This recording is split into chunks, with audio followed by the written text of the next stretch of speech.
দুনিয়ার মানুষরা তোমরা পরিষ্কার একটা বক্তব্য শুনে নাও, আমি আল্লাহ রাব্বুল আলামিন এই মানুষগুলোকে কিন্তু এমনি এমনি তৈরি করে দুনিয়ার মধ্যে পাঠাই নাই।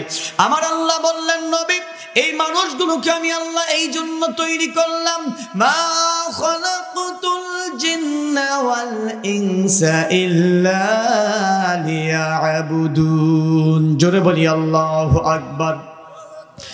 আল্লাহ বললেন, নবী এই মানুষগুলোকে তৈরি করলাম, এই পৃথিবীর মধ্যে পাঠালাম একমাত্র শুধুমাত্র কেবলমাত্র উদ্দেশ্য হলো এরা আমার ইবাদত করবে, বندگی করবে, দাসত্ব করবে, গোলামি করবে। অন্য আয়াতের মধ্যে আল্লাহ বললেন, ইন্নানি আনাল্লাহু লা ইলাহা ইল্লা আনা ফা'বুদুনি ওয়া আকিমিস সালাতা লিযিকরি।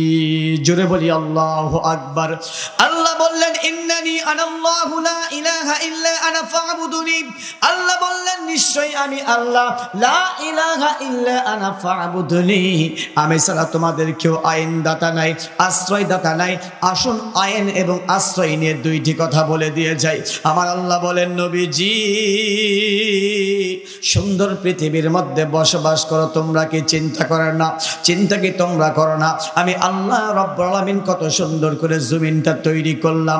হুজুর বসে রয়েছেন, খুব চিকন কায়দায় দুইটা কথা বলে দিয়ে যায়। আমার আল্লাহ রাব্বুল আলামিন বললেন, নবী গো এই মানুষগুলোকে বলে দাও, আলাম নাজআলিল আরদা মিহাদা ওয়াল জিবালা আওতাদা ওয়া খালাকনাকুম আজওয়াজা ওয়া জাআলনা নাওমাকুম সুবাতা ওয়া জাআলনান নাহারা মাআশা।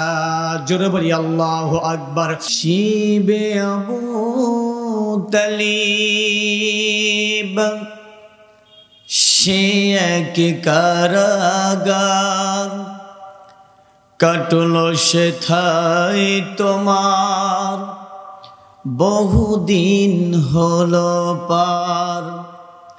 শিবে আবু তালিব সে এক কারাগার, কাটল সেথায় তোমার বহুদিন হলো পার। না খেয়ে না ঘুমে কত রাত কেঁদে কেঁদে দিন কায়েমের তরে, ধৈর্য ধরে ধরে হে রাসূল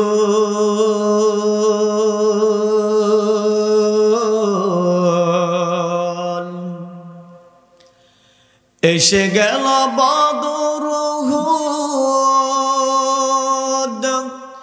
খন্দক পরীক্ষা জানমাল দিয়ে পাশ হলো যে সকল পরীক্ষা, অবশেষে হয়ে গেল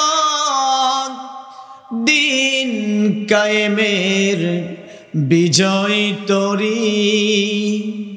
রাসূল আমার বলে দিলেন, খৈরুল কুরুনি করনি। আগস্টে যেই রকম ভাবে অন্যায়ের বিরুদ্ধে বিলাইয়ের মতো নয়, বাঘের মতো হুঙ্কার দিয়ে বাংলার জমিনের আনাচে কানাচে যেই মানুষগুলো অন্যায় করেছিল, এই মানুষগুলো বাংলাদেশ থেকে যেই রকম ভাবে তাড়িয়ে দিয়েছে বাংলার যুবকরা, এই মানুষগুলো এখনো জীবিত রয়েছে। এই মানুষগুলো যারা অন্যায় করেছে বাংলার জমিনে, এই মানুষগুলোকে আমরা আর চাই না। কথা বলেন ঠিক কিনা? বাংলার জমিনে তাদের দরকার নাই। বাংলার জমিনে ওই মানুষগুলোকে দরকার যাদের দ্বারা এই বাংলার জমিনটাকে আল্লাহর কোরআনে ভরপুর করা যাবে। এই মানুষগুলো এই মুহূর্তে দরকার। কথা বুঝে থাকলে জবাব দিবেন ঠিক কিনা? হুজুর কিন্তু বলে দিয়েছেন 5 আগস্টে জালেমকে বিদায় করেছেন কারা? এই মানুষগুলো কি দুনিয়াতে নাই? আছে। আল্লাহ রাব্বুল আলামিন এত সুন্দর একটা পরিবেশ করে দিয়েছেন। এই মুহূর্তে এই মাহফিলের চতুর সাইড দিয়ে আল্লাহর অসংখ্য অগণিত ফেরেশতা মণ্ডলী ঘিরে রয়েছেন যে এই মুহূর্তে যে মানুষগুলো বসে রয়েছেন রাসূলের ভাষায়, রাসূলের পবিত্র জবানে এই মুহূর্তে এই জায়গাটি একটা জান্নাতের বাগান। জোরে বলি সুবহানাল্লাহ। জান্নাতের বাগানের মধ্যে সব মানুষ কিন্তু বসতে পারে না। আল্লাহ রাব্বুল আলামিন যাদেরকে ভালোবাসেন এই মানুষগুলো এই জান্নাতের বাগানের মধ্যে আসতে পারেন। কথা বুঝে থাকলে জবাব দিবেন, ঠিক কিনা? আমি মাহফিল মূল আলোচনার যাওয়ার পূর্ব মুহূর্তে আপনাদের সামনে দুইটি কথা বলবো। এক, যখন গাছ থেকে কোনো পাতা পড়ে যায়, কি পড়ে যায়? গাছ থেকে যখন কোনো জমিনে পাতা পড়ে যায়, এই পাতার কপালে দুইটি কষ্ট জোটে। কয়টি? দুইটি। এক নাম্বার হলো গাছ থেকে যখন পাতাটা পড়ে যাবে, প্রথম নাম্বারে হলো আমার মা, আপনার মা, আমার বোন, আপনার বোন যদি দেখতে পারে যে ওই গাছের নিচে অনেকগুলো পাতা রয়েছে, তাহলে বাড়ি থেকে ঝাঁটা নিয়ে গিয়ে এই পাতাগুলোকে এক জায়গায় জমা করবে। কথা বুঝে থাকলে জবাব দিবেন, ঠিক কিনা? এটাই নিয়ম। এটা হলো এক নাম্বার। ঝাঁটার বাড়িটা প্রথমে খাওয়া লাগবে, ইচ্ছায় অনিচ্ছায়। কথা কি বুঝতেছেন? দ্বিতীয় নাম্বারে হলো এগুলো যখন জমা হয়ে যাবে, মহিলা মানুষ তো যদি না আনতে পারে, যদি বেশি হয়, বাড়ি থেকে তার সন্তান অথবা তার স্বামীকে অথবা অন্য কোনো মানুষকে এই পাতার বস্তাটা দিয়ে বাড়িতে আনার একটা ব্যবস্থা করবেন। এরপরে যখন দুপুরে খাবার রান্না করা হবে, এই পাতাগুলোকে চুলার মধ্যে ঢুকে, এক কথা হলো আগুন দ্বারা এই পাতাগুলোকে পুরানো হবে। কথা বুঝে থাকলে জবাব দিবেন, ঠিক কিনা? কথা কি বুঝতেছেন? তাহলে পাতার কপালে দুঃখ কয়টি? দুইটি। এক নাম্বার হলো ঝাঁটার বাড়ি, দ্বিতীয় নাম্বারে হলো চুলার আগুন। এই দুইটি কাজে ব্যবহৃত হবে এই পাতা। এটা হলো তার জন্য দুঃখ। এখন মূল আলোচনায় আমরা চলে যাই। আল্লাহ রাব্বুল আলামিন আমাদেরকে আদর করে তৈরি করলেন। কি করে? আদর করে আল্লাহ রাব্বুল আলামিন আমাদেরকে তৈরি করলেন। তৈরি করার পরে এই দুনিয়ার মধ্যে পাঠালেন। লম্বা ঘটনা, আমার ছোট্ট ভাই ইলিয়াস হুসাইন সুন্দর করে আলোচনা করলেন, কিন্তু সময়ের অভাবে তিনি কথা বলতে পারলেন না।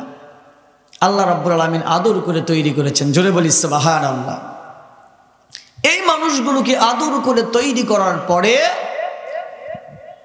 আল্লাহ রাব্বুল আলামিন অপশন দিলেন দুইটি। কয়টি? দুইটি। এক, এই কিতাবটা কি আপনারা চেনেন? কিতাবটার নাম কি? কোরআন। কোরআনুল কারীম, কোরআনুল মাজিদ। আল কোরআনু কিতাবুল্লাহ লা গায়াতা লাহু। এই কোরআনুল কারীমটা যদি আপনি if you follow his advice, অনুকরণ করে চলতে পারেন, আল্লাহ রাব্বুল আলামিন বললেন, নবী, এই মানুষের জন্য কল্যাণকর একটা কাজ হলো এই মানুষটা সফল কামিয়াবি হতে পারবে। জোরে বলি সুবহানাল্লাহ। আর যদি কোনো মানুষ এই কোরআনুল কারীমটা থেকে বিয়োগ, যদি মাইনাস হয়ে চলাফেরা করে, কোরআনুল কারীম থেকে দূরে সরে যায়, তাহলে আল্লাহ রাব্বুল আলামিন বললেন এই মানুষের কপালে যেই রকম ভাবে গাছ থেকে পাতা ঝরে যাওয়ার পরে তার কপালে দুঃখ হয়। কয়টি বললাম? দুইটি। একটা হলো ঝাঁটার বাড়ি, দ্বিতীয় নাম্বারে হলো চুলার আগুন। তাহলে এই মানুষের কপালে দুঃখ হবে। ফেরেশতা তাদেরকে ঘাড় ধরে জিঞ্জির দিয়ে পাকাতে পাকাতে জাহান্নামের কাছে নিয়ে যাবে। এরপরে জাহান্নামে ঢুকে আগুন দ্বারা এই মানুষটিকে পোড়ানো হবে। আমার কথা কি ক্লিয়ার? বাস একটু তাকবীর দেই। লিল্লাহে তাকবীর, লিল্লাহে তাকবীর, লিল্লাহে তাকবীর।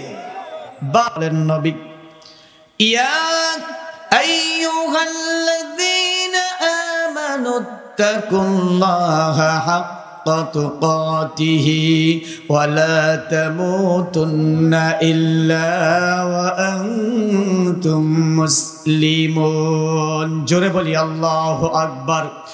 আল্লাহ রাব্বুল আলামিন তামাম পৃথিবীর যিনি খালিক, যিনি মালিক, যিনি যিনি স্রষ্টা, যিনি প্রভু কর্তা, সে আল্লাহ রাব্বুল আলামিন তামাম পৃথিবীর সমস্ত মানুষগুলোকে পরিষ্কার একটা বক্তব্য দিয়ে বললেন, ওরে দুনিয়ার মানুষেরা, আমি আল্লাহ রাব্বুল আলামিন তোমাদেরকে দুনিয়ার মধ্যে সৃষ্টি করে পাঠালাম। এমনি এমনি দুনিয়ার মধ্যে পাঠাই নাই। কিছুক্ষণ আগে আমার ছোট্ট ভাই সুলাইমান, ইলিয়াস হোসাইন সুলাইমান কত সুন্দর করে বক্তব্য দিলেন। আমার আল্লাহ বললেন, নবী গো, এই মানুষগুলোকে আল্লাহ রাব্বুল আলামিন আদর করে তৈরি করেছেন। বাবা আদম আলাইহিস সালাতু ওয়াস সালামকে যখন তৈরি করলেন, আল্লাহ রাব্বুল আলামিন যখন তৈরি করলেন, আদম আলাইহিস সালাতু ওয়াস সালামের সন্তুষ্টির জন্য, তার কল্যাণের জন্য, তার জীবনের নিরাপত্তার জন্য আরেকটি মানবী তৈরি করলেন, মা হাওয়া আলাইহিস সালাতু ওয়াস সালামকে। বাবা আদম আলাইহিস সালাতু ওয়াস সালামকে তৈরি করলেন আল্লাহ জান্নাতের বাহিরে, মা হাওয়া আলাইহিস সালাতু ওয়াস সালামকে আমার আল্লাহ রাব্বুল আলামিন তৈরি করলেন জান্নাতের ভিতরে। কথাগুলো শুনেছেন মুসলমান? পরিষ্কার একটা বক্তব্য হলো, আমার আল্লাহ রাব্বুল আলামিন আদম আলাইহিস সালাতু ওয়াস সালামকে তৈরি করলেন জান্নাতের বাহিরে, মা হাওয়া আলাইহিস সালাতু ওয়াস সালামকে তৈরি করলেন জান্নাতের ভিতরে। তৈরি করার পরে আমার আল্লাহ রাব্বুল আলামিন একটা পরিষ্কার বক্তব্য দিয়ে দিলেন, দুনিয়ার মানুষরা তোমরা পরিষ্কার একটা বক্তব্য শুনে নাও, আমি আল্লাহ রাব্বুল আলামিন এই মানুষগুলোকে কিন্তু এমনি এমনি তৈরি করে দুনিয়ার মধ্যে পাঠাই নাই। আমার আল্লাহ বললেন, নবী, এই মানুষগুলোকে আমি আল্লাহ এই জন্য তৈরি করলাম, মা খালাকাতুল জিন্না ওয়াল ইনসা ইল্লা লিয়াবুদুন। জোরে বলি আল্লাহু আকবার। আল্লাহ বললেন, নবী, এই মানুষগুলোকে তৈরি করলাম, এই পৃথিবীর মধ্যে পাঠালাম একমাত্র শুধুমাত্র কেবলমাত্র উদ্দেশ্য হলো এরা আমার ইবাদত করবে, বندگی করবে, দাসত্ব করবে, গোলামি করবে। অন্য আয়াতের মধ্যে আল্লাহ বললেন, ইন্নানি আনাল্লাহু লা ইলাহা ইল্লা আনা ফা'বুদুনি ওয়া আকিমিস সালাতা লিযিকরি। জোরে বলি আল্লাহু আকবার। আল্লাহ বললেন, ইন্নানি আনাল্লাহু লা ইলাহা ইল্লা আনা ফা'বুদুনি। আল্লাহ বললেন, নিশ্চয়ই আমি আল্লাহ, লা ইলাহা ইল্লা আনা ফা'বুদুনি। আমি ছাড়া তোমাদের কেউ আইনদাতা নাই, আশ্রয়দাতা নাই। আসুন আইন এবং আশ্রয় নিয়ে দুইটি কথা বলে দিয়ে যাই। আমার আল্লাহ বলেন, নবীজি, সুন্দর পৃথিবীর মধ্যে বসবাস করো, তোমরা কি চিন্তা করেন না? চিন্তা কি তোমরা করো না? আমি আল্লাহ রাব্বুল আলামিন কত সুন্দর করে জমিনটা তৈরি করলাম। হুজুর বসে রয়েছেন, খুব চিকন কায়দায় দুইটা কথা বলে দিয়ে যায়। আমার আল্লাহ রাব্বুল আলামিন বললেন, নবী গো, এই মানুষগুলোকে বলে দাও, আলাম নাজআলিল আরদা মিহাদা ওয়াল জিবালা আওতাদা ওয়া খালাকনাকুম আজওয়াজা ওয়া জাআলনা নাওমাকুম সুবাতা ওয়া জাআলনা আন-নাহারা মাআশা। জোরে বলি আল্লাহু আকবার। আল্লাহ বললেন, নবী, তোমরা কি চিন্তা করো না? এই জমিনটা আমি আল্লাহ দিয়েছি, পাহাড় দিয়েছি, আসমান দিয়েছি, জমিন দিয়েছি। জমিনের মধ্যে আমি আল্লাহ রাব্বুল আলামিন কত সুন্দর করে জমিনটা তৈরি করলাম। তোমরা কি দেখো না?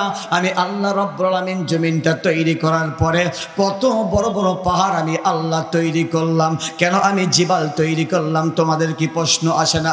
তোমরা কি বিচরণ করো না জমিনের মধ্যে? কি তোমরা চলো না? তোমরা দেখতে পাও না আমি আল্লাহ পাহাড় কেন তৈরি করে দিলাম? আহারে, তোমরা একটা বাড়ি করতে গেলে কতগুলো কলমের দরকার হয়, খুঁটির দরকার হয়, থম্বার দরকার হয়, একটা করে ঘর রক্ষা করার জন্য। আমি আল্লাহ রাব্বুল আলামিন জমিনটা তৈরি করলাম, এই জন্য আমি আল্লাহ রাব্বুল আলামিন জমিনের মধ্যে পাহাড় দিয়েছি। তোমরা জমিনের মধ্যে যাতে করে বসবাস করো, জমিনটা যেন হেলে না দোলে না, যাতে করে নড়াচড়া না করে, এই জন্য আমি আল্লাহ রাব্বুল আলামিন পেরেকের মতো করে আমি আল্লাহ জমিনের মধ্যে পাহাড় তৈরি করেছি। চিৎকার মেরে বলি সুবহানাল্লাহ। ও ইসলামের দরদি, খুব চিকন কায়দায় আর একটি কথা বলে দিয়ে যাই। আমরা যে এত সুন্দর করে জমিনের মধ্যে আলো লেগে এসে আমরা ঘরের মধ্যে বসে থাকি, একটা বার কি চিন্তা করেছেন আমরা একটাকে আলোকে চারটা ফাঁক করার মধ্যে ফাঁক করার পরে জমিনের মধ্যে ফেলে এসে নাকে সরিষার তেল দিয়ে ঘুম পাড়ি? আমরা কি কখনো চিন্তা করেছি কোন সেই স্রষ্টা, কোন সে রব, কোন সে আহকামুল হাকিমিন, বিচারকের বিচারক, কোন সে আল্লাহ এই জমিনের মধ্যে মাটির মধ্যে আপনি পুঁতে রেখে বাড়ির মধ্যে চলে আসলেন? কোন সেই আল্লাহ রাব্বুল আলামিন, কোন সেই রব যে আল্লাহ রাব্বুল আলামিন সেই শুকনা জমিন থেকে মাটি ভেদ করে গাছটাকে এত সুন্দর করে জাগ্রত করলেন? আমার আল্লাহ সঙ্গে সঙ্গে ফেরেশতাদেরকে ডাক দিয়ে বলেন, ফেরেশতারে আমার আদরের বান্দাগুলোকে আমি আল্লাহ রাব্বুল আলামিন আদর করে তৈরি করে দুনিয়ার মধ্যে পাঠালাম। আমার আদরের বান্দাগুলো কি সুন্দর করে আলুটাকে চারটা ফাঁক করে জমিনের মধ্যে ফেলে দিয়ে ঘরের মধ্যে এসে নাকে সরিষা দিয়ে তেল দিয়ে ঘুম পারে। তারা জানে আমার স্রষ্টা রয়েছে, আমার একজন সৃষ্টিকর্তা রয়েছে, আমার সৃষ্টিকর্তা আমার খাবারের ব্যবস্থা করে দিবেন। এই চিন্তা করে ঘরের মধ্যে এসে ঘুম পারে। খবরদার রে ফেরেশতা, একটা আলুর গাছ যেন নষ্ট না হয়, সঙ্গে সঙ্গে একটা করে আলুর চোখের বিনিময়ে আমার আল্লাহ রাব্বুল আলামিন একটা খাবারের জন্য, একটা ধানের গাছের জন্য, একটা করে ফল হওয়ার জন্য, একটা বীজের মধ্যে আমার আল্লাহ রাব্বুল আলামিন 70টা করে ফেরেশতা আমার আল্লাহ সঙ্গে সঙ্গে যোগ করে দেন, যাতে করে জমিন থেকে গাছটা হওয়ার পরে খাদ্য সেই মানুষের বাড়িতে চলে আসে। জুড়ে বলি সুবহানাল্লাহ, আর একবার বলি সুবহানাল্লাহ। এত ব্যবস্থা করে দিলেন আল্লাহ, এমনি এমনি এমনি দিলেন? শুধু খাবো আর ঘুম পারবো এই জন্য দিয়েছেন? কথা বলেন না মুসলমান, এই জন্য দিয়েছেন? এই জন্য দেয় নাই। আর একটু সামনের দিকে চলে যাই, এই পৃথিবীর মধ্যে অশান্তির কারণটা কি? আর একটু সামনের দিকে চলে যায়। বিশ্বনবী যখন দুনিয়া থেকে বিদায় হয়ে চলে গেলেন, এমন সময় রাষ্ট্রপ্রধানের দায়িত্ব অর্পিত হলো হযরত আবু বকরের উপরে। হযরত আবু বকর রাদিয়াল্লাহু তাআলা আনহু রাষ্ট্রের রাষ্ট্রপতি, বিচারপতির দায়িত্ব অর্পিত হলো হযরত ওমর রাদিয়াল্লাহু তাআলা আনহুর উপরে। দুইজন ভাই দুইজন মিলে গল্প করতে করতে অস্থির অবস্থা। হযরত ওমর রাদিয়াল্লাহু তাআলা আনহু ডাক দিয়ে বলেন, আবু বকর ভাই, তোমার কাছে একটা গল্প বলতে চাই। কি গল্প? হযরত আবু বকর রাদিয়াল্লাহু তাআলা আনহুর নিকটে হযরত ওমর রাদিয়াল্লাহু তাআলা আনহু একটা গল্প বললেন, একটা বক্তব্য দিলেন।